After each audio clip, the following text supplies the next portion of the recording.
patnubay at gabay ng magulang ang kailangan. Maaaring may masiselang tema, lengguwahe, karahasan, sexual, horror o droga na hindi angkop sa mga bata.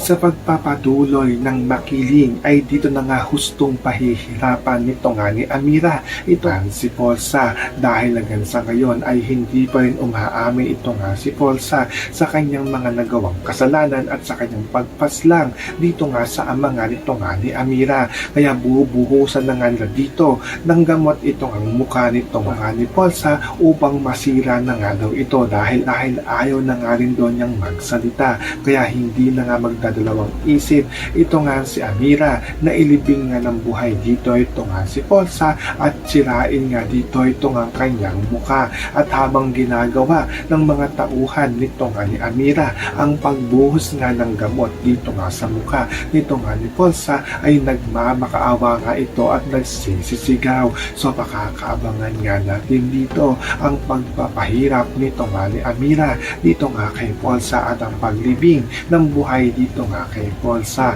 Yan ang ating mga pakakatukan at pakakaabangan dito nga lang sa Makiling.